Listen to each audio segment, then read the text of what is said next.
Borderlands is a classic sci-fi RPG co-op shooter which can also be played single player from 2009 by Gearbox Software. It holds a special place in my heart. I'm going to be rambling about this game, reviewing this game. I just finished the base game for the second time, and all of the DLCs for the first time. I did almost every single quest in the game. I put about 75 hours into it. I played single player for the first time. I played this character right here, Brick, the Berserker character. Had an absolute blast. Man. Now, I recommend that you don't play Borderlands like I do. You play with friends because the co-op is perhaps the most fun co-op shooter experience in existence, I think. So, in any case, before I do anything else, let's just go on over to Steam. I hope you can see that. Yeah, okay, 76 hours. I am not proud of this. So, for all of you non-autistic people, you will not find the same level of enjoyment in doing the same redundant gameplay fetch quests that I do. I just have an uncanny talent for being enthralled by this type of gameplay. So in any case, yes, I got to level 49. My name was Feegis. Don't ask. And I just finished the last DLC. So I'm just going to talk about this game for a little bit, yes. Before I uninstall this crap forever. Hello. It is me, Nails, here, and we are here to discuss the masterpiece known as Borderlands. So I will admit there is a lot of nostalgia bias. I don't know how much this old-ass game would hold up to younger, newer players of games like so, but I think you would be hard-pressed to find a more overall satisfying looter shooter experience than Borderlands. And that's because the gameplay, the buying selling system is just so quick and dirty and smooth and fun and authentic and balanced. The leveling is balanced. It's never too easy, it's never too hard. There's lots of exploration. Ironically, in the plot, you're a treasure hunter looking for a vault on some backwater planet in some very dystopian, post-apocalyptic, awful, lawless, anarchic borderland wasteland planet called Pandora, one of the biggest shitholes in the galaxy. And so it just gives this feeling of there's some beautiful melancholy, like I don't know, I found the world to be surprisingly more grounded than I remembered. And my theory is, so the game is known for its ridiculously fun and addictive co-op shooter, loot and shoot gameplay mechanics, and just crazy action and its rude sense of humor. But I have a theory, and that is because the first game was surprisingly more grounded in the writing and world building than I remember, taking itself and some of the background world building sci-fi elements rather seriously, my theory is that the humor was able to really find itself because of the contrast and the balance between the darker, edgier side of things, the drier side, shall we say, that what the first game lacks in subtlety, it made up for with impact. And so for me, the humor carries more for having a realistic edge. So creatives and writers take note than later games. And the mainstream, low patience, low karma, mashed potato brain fools that don't do deep dives and don't have the intellectual power that Nails has, they will not ever see this. They will never truly analyze Borderlands and understand where it found its soul, where it became special in people's hearts and minds. And it's because the first game, while clearly having a lot of its inspirations, it took a lot of risks. And I think it's amazing how well it holds up in 2026. Like almost 20 years, and albeit some elements are very dated.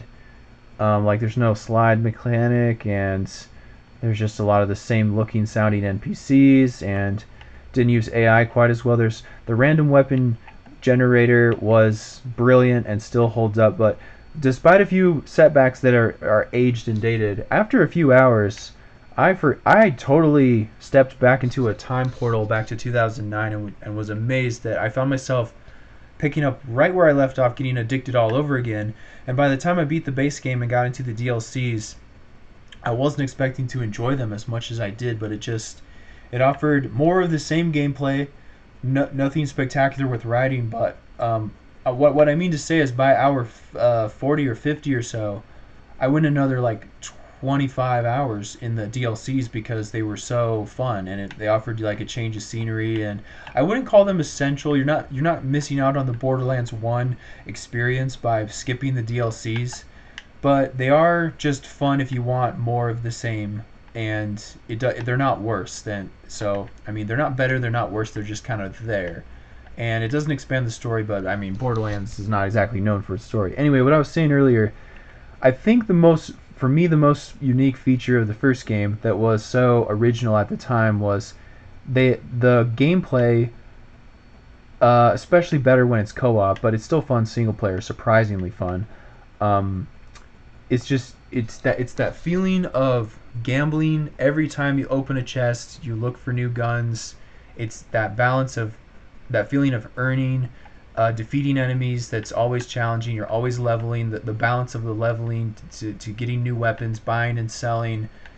It's like gambling, but it's just so balanced, and it's so ahead of its. It was ahead of its time that it holds up now, almost 20 years later. And I was not expecting to put so much time in this playthrough.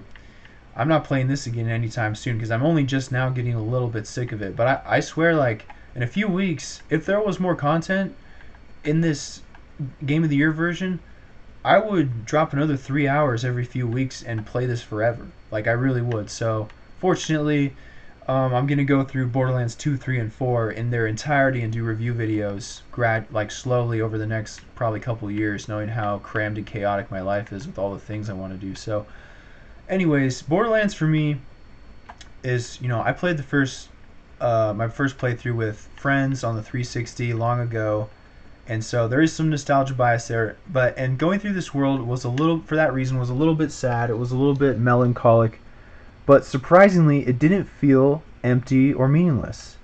And the world, even though the weirdest part is it's almost like a liminal space, the game world feels big and it's empty and it is a little depressive, but that's kind of why. That's because the creative risk taking of the writers and the people that conceived of Pandora and this weird kooky universe, they were kind of making you feel like you're out in the middle of the galaxy in a place that really doesn't matter, where nothing matters and even morality doesn't matter, and it really does feel like a frontier. And so by being empty and offering, like, it's one of those less is more situations, it feels surprisingly like introspective to play this old game. And as a single player playthrough, it has no right to be as fun as it was, and it was incredible. For me. So for me, Borderlands holds a special place in my heart. Judging it within the context of its time, I give it like a 10 out of 10. A masterpiece that was ahead of its time, that's still fun today. Another thing that makes it timeless is the art style. I don't even think. I mean, I need to study the history of the production and development of this game, because I think originally it was.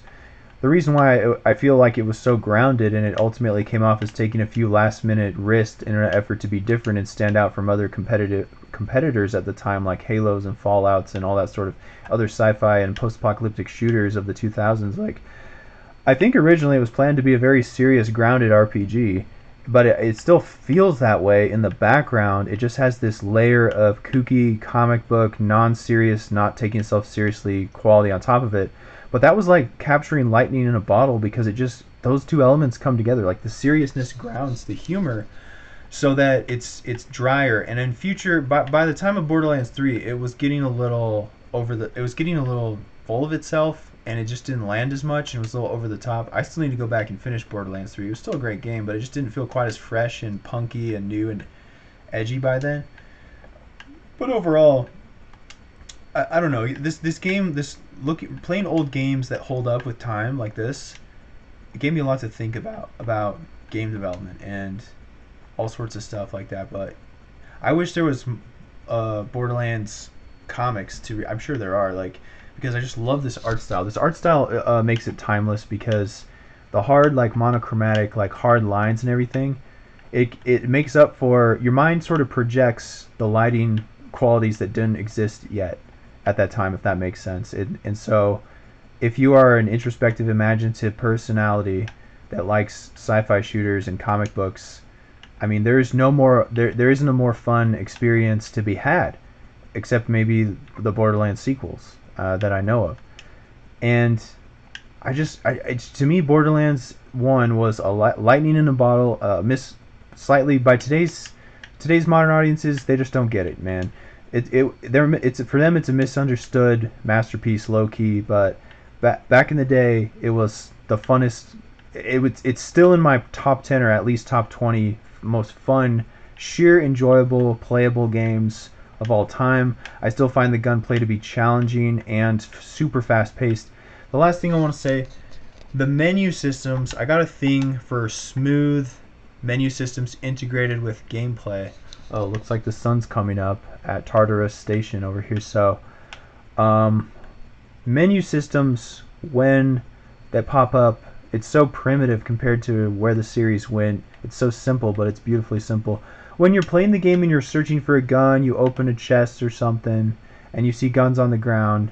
I don't have time to show you an example, but your mind gets trained at a certain point where you feel like you're priming your mind, you're honing your reflexes. It's just purely satisfying to, master and understand the game's world's economy, to know exactly what you want, how to sort, and you feel yourself. This is one of the most satisfying, or maybe I will show you after all.